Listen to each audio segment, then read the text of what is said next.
ഇതാണ് മലക്കം മറിച്ചിൽ അല്ലെങ്കിൽ നിലപാട് മാറ്റം എന്ന് പറയാം. അതായത് പറഞ്ഞു വരുന്നത്, കേരളത്തിൽ പ്രിയദർശിനിയിൽ യാത്ര ചെയ്യുന്ന യാത്രക്കാരെ കഴിഞ്ഞ ദിവസം ഗതാഗത മന്ത്രിയായ CP ജോൺ അടച്ചാക്ഷേപിച്ചിരുന്നു. എന്തൊക്കെ സംഭവിച്ചാലും തന്റെ നിലപാടിൽ മാറ്റം വരില്ല എന്നാണ് കഴിഞ്ഞ ദിവസം പറഞ്ഞിരുന്നത്. എന്നാൽ വാവിട്ട വാക്ക് കൈവിട്ടു പോകുമെന്ന അവസ്ഥയിൽ എത്തിയതോടെ മന്ത്രിക്ക് മറവിരോഗം വന്നു. അതോടെ ഇപ്പോൾ പശ്ചാത്താപത്തിന്റെ പാതയിലാണ്. സ്ത്രീകളെക്കുറിച്ചുള്ള വിവാദ പരാമർശത്തിൽ മന്ത്രി ഖേദം പറഞ്ഞു. ആരെയും അടച്ചാക്ഷേപിക്കാൻ ഉദ്ദേശിച്ചിട്ടില്ല എന്നും വിവാദം അവസാനിപ്പിക്കണമെന്നുമാണ് മന്ത്രി മാധ്യമങ്ങളോട് വ്യക്തമാക്കിയത്. പറഞ്ഞ വാക്ക് ശ്രദ്ധിക്കണമായിരുന്നു. ആർക്കെങ്കിലും വിഷമം തോന്നിയെങ്കിൽ ഖേദം പ്രകടിപ്പിക്കുന്നു എന്നാണ് മന്ത്രി ഇപ്പോൾ പറയുന്നത്. അതായത് KSRTCയുടെ പ്രിയദർശിനി സൗജന്യ യാത്രാ പദ്ധതിയിൽ വിവാദ പരാമർശവുമായാണ് കഴിഞ്ഞ ദിവസം ഗതാഗത മന്ത്രി CP ജോൺ എത്തിയത്. പൈസയില്ലാത്ത ട്രാൻസ്പോർട്ട് ബസ്സിൽ സ്ത്രീകൾ തള്ളിക്കയറുന്നു എന്നായിരുന്നു. എന്നാൽ മക്കളെ ഫീസ് നൽകി സ്വകാര്യ സ്കൂളിൽ പഠിക്കാൻ ചേർക്കുന്നു. അസുഖം വന്നാൽ സ്വകാര്യ ആശുപത്രിയിൽ പോകില്ല, പകരം സർക്കാർ ആശുപത്രിയുടെ വരാന്തയിൽ കിടക്കും. കേരളത്തിലെ ജനങ്ങളുടെ പെരുമാറ്റം അതിശയിപ്പിക്കുന്നു എന്നായിരുന്നു മന്ത്രിയുടെ വാക്കുകൾ. കേരള ബസ് ട്രാൻസ്പോർട്ട് അസോസിയേഷൻ സംസ്ഥാന സമ്മേളനത്തിലായിരുന്നു മന്ത്രിയുടെ വിവാദ പരാമർശം എത്തിയത്.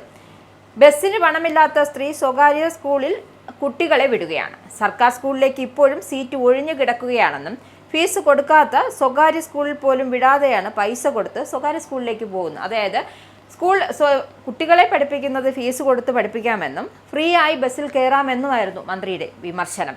ആശുപത്രിയുടെ കാര്യം വന്നാൽ ഇതേ സ്ത്രീ തൻ്റെ അച്ഛനെയും ഭർത്താവിനെയും കൊണ്ട് സർക്കാർ ആശുപത്രിയുടെ വരാന്തയിൽ കിടക്കുകയാണ്.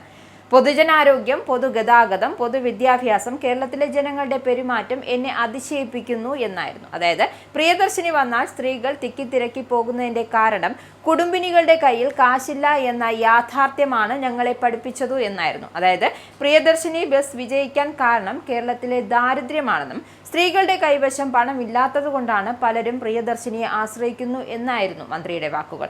എന്നാൽ സ്വകാര്യ ബസ് ഉടമകളുടെ സംസ്ഥാന സമ്മേളനം കഴിഞ്ഞ ദിവസം പാലക്കാട് നടന്നത്. എന്തായാലും സ്വകാര്യ ബസ് മേഖലയുടെ തകർച്ചയ്ക്ക് കാരണം പ്രിയദർശിനി പദ്ധതി അല്ലെന്നും ഇതുകൊണ്ട് മാത്രമാണ് അവർ പ്രതിസന്ധി നേരിടുന്നതെങ്കിൽ ചർച്ച ചെയ്ത് പരിഹരിക്കാമെന്നായിരുന്നു മന്ത്രിയുടെ വാക്കുകൾ. അതേസമയം തന്റെ വാക്കുകളെ വളച്ചൊടിച്ചു എന്നായിരുന്നു മന്ത്രി വിവാദത്തോട് പ്രതികരിച്ചത്.